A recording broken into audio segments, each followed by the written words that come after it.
سے محفوظ نہیں ہے. وہ جب آ کے اس مذہب پہ بیٹھتا ہے یا جب آ کے پبلک آڈینس کے ساتھ مخاطب ہوتے ہیں, وہ کسی نہ کسی کی عزت اچھالنے کے چکر میں ہوتا ہے. یہ کوئی ایسے انسان کی بات کو آپ کیا سمجھتے ہیں کہ کوئی لارج فالوئنگ بن سکتی ہے؟ اگر خطرہ ہے تو تمہارے وجود سے ہے پاکستان کو.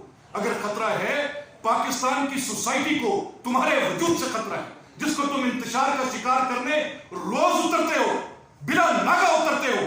اور آج سے نہیں, مجھے یاد ہے وہ چین کے صدر کا دورہ بھی, جب تم اپنے چند بلوائیوں کو لے کر اسلام آباد کے دارالخلافے پہ جا کے بیٹھ گئے تھے.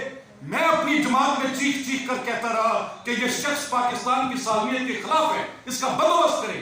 یہ آج بھی نقصان کرے گا, یہ کل بھی نقصان کرے گا. میں نے ہر فورم پر یہ آواز اٹھائی. جس کو پاکستان کا مفاد عزیز نہیں, کیا اس کو نہیں پتا تھا کہ چائنیز پریزیڈنٹ یہاں پر سی پیک کے اوپر عمل درآمد کرانے, ایم او یو سائن کرنے, معاہدہ دینے, پاکستان کے اندر سے 18 گھنٹے کی لوڈ شیڈنگز کو ختم کرنے, پاکستان کے اندر انڈسٹریل پارکس بنوانے, یہ سب کرنے چائنا آپ کی ہینڈ ہولڈنگ کرنے آ رہا ہے.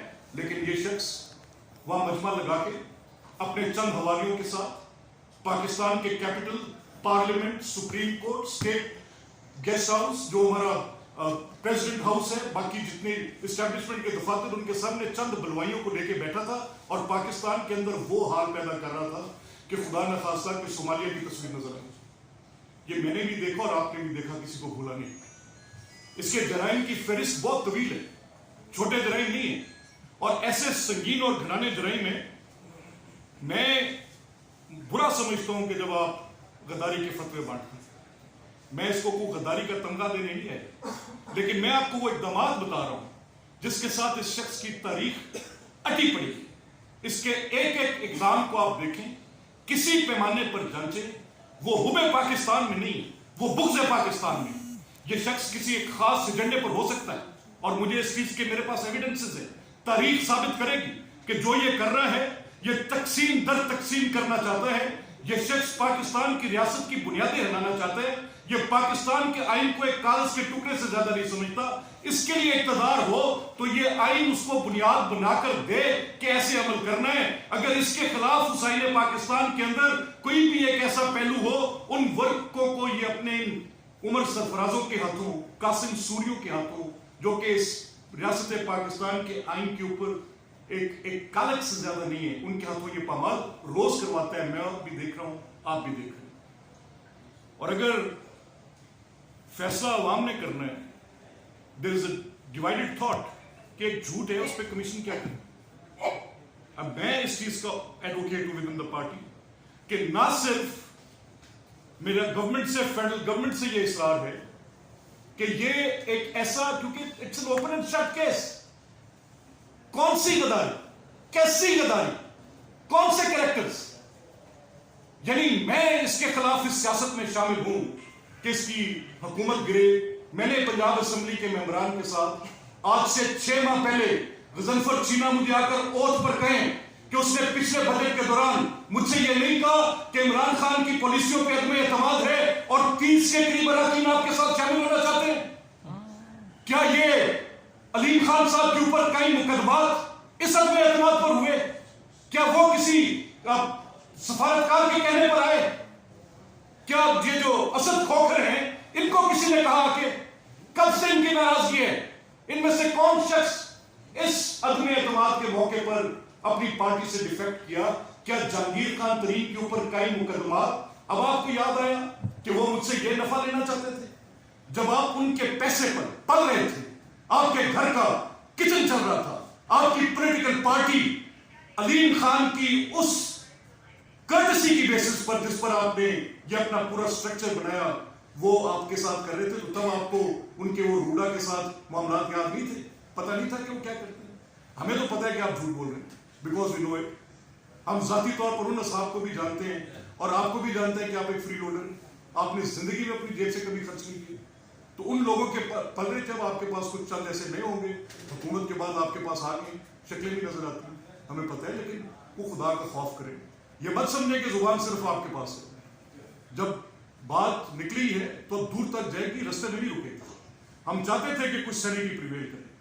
ہم چاہتے تھے کہ آپ نے جو اس ملک کے اندر میس کریٹ کیا ہے اس کو کوئی ریشنلٹی آ جائے, کوئی بہتر مناسب طریقے سے سیاست آگے چلے, بہتر مناسب طریقے سے ان 22 کروڑ لوگوں کا گناہ کوئی نہیں ہے جن کے اوپر روز اس طرح کے آپ کے اس عذاب کی وجہ سے وہ ایک اضطراب سے گزر رہے ہیں, ایک ایسی کیفیت سے گزر رہے ہیں, نہ ان کی کوئی ویلفیئر کی بات ہو پا رہی ہے.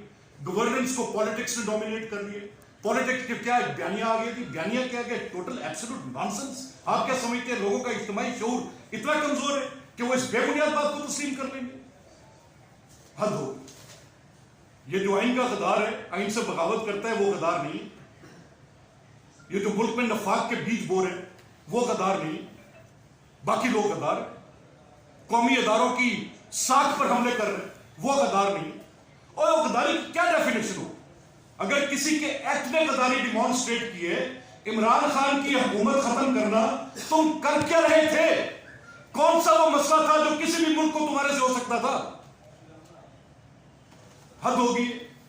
پارلیمنٹ کو کمزور کیا, پہلے خود شروع ہوا, پارلیمنٹ کو کمزور کیا, آئین کو پامال کیا, قومی اداروں پر حملہ, ریاستی سیکورٹی کے ذمہ دار اداروں کے اوپر حملہ کر دیا.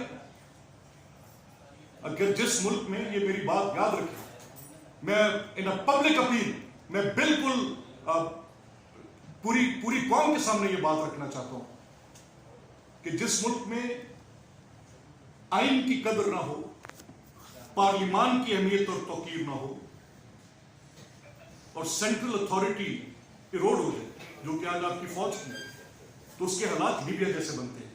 اور یہ شخص واحد اس مشن کے اوپر. اگر تمہاری کو مماثلت ہو سکتی ہے قبلہ حضور والا عمران خان, محمد شاہ رنگیلے سے ہو سکتی ہے, سراج الدولہ سے نہیں. اپنا کردار دیکھو اور پھر بات دیکھو.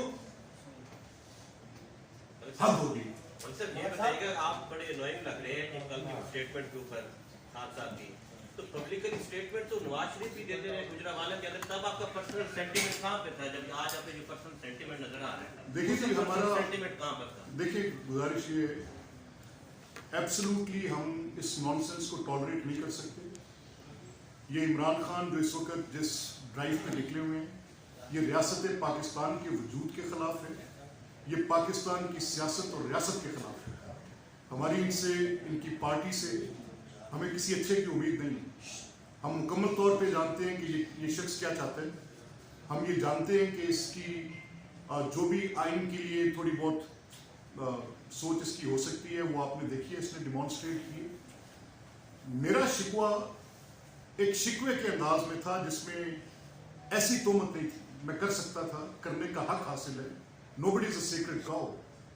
اگر انسٹیٹیوشن سے مجھے کوئی اعتراض ہوگا میں بات کر سکتا ہوں, لیکن میری بات کے اندر اتنا زہر ہو کہ وہ پوری کی پوری بے بنیاد بات پہ. میں نے جب بات کی تو میں نے اس وقت کچھ اپنے ساتھ ہوئی ناانصافیوں پر بات کی جن پہ میرا کچھ کہنا تھا, وہ آپ کے سامنے ہے. میں آپ کا وقت ضائع نہیں کروں گا at the cost of repetition. لیکن جو کل یہ کہہ اس کو کون شخص ٹالریٹ کر سکے؟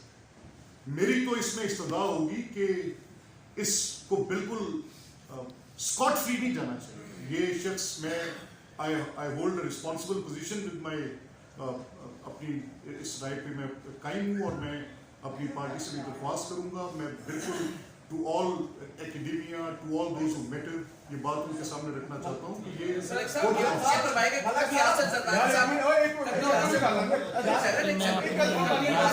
صاحب کہتے ہیں کہ میں اینٹ سے اینٹ بجا دوں گا. کبھی میاں نواز شریف صاحب کہتے ہیں کہ سازش جنرل باجوہ نے کی ہے, فیض حمید صاحب نے کی ہے, اور دیگر جنرلز نے کی ہے. آج عمران خان کہہ رہے ہیں کیا مسائل کی جڑ وہ لوگ نہیں ہیں جو سیاست اور حکومت میں مداخلت کرتے ہیں؟ اور دوسرا میں یہ ہے کہ مریم نواز شریف صاحبہ نے سٹنگ کور کمانڈر فیض حمید صاحب کا نام لیا ہے, تو کیا یہ پارٹی پالیسی ہے یا حکومت بھی ہے یا حکومت کی پالیسی ہے؟ دیکھیں, کیا عمران خان کا حکومت میں آنا مداخلت تھا؟ کیا عمران خان کو حکومت دینا کوئی سازش تھی؟ مسئلہ یہ نہیں ہے. مسئلہ یہ ہے کہ کن مضمون مقاصد کے تحت اور کیسی بات کی. میری اگر کوئی ڈومیسٹک ریزننگ ہے بات کی, میں نے جب بات کی, میں نے کوئی ڈھک چھپ کر بات نہیں کی, کھلے عام کی, سر عام کی. میں تو یہ بات کہہ رہا ہوں کہ ایک چیز آپ کے سامنے, دو ادارے ہیں نا. ایک ادارہ آپ کے پاس ہے جس میں آپ کہہ سکتے ہیں نیشنل سیکورٹی کاؤنسل کی. ایک ادارہ آپ کے پاس فورم تھا جو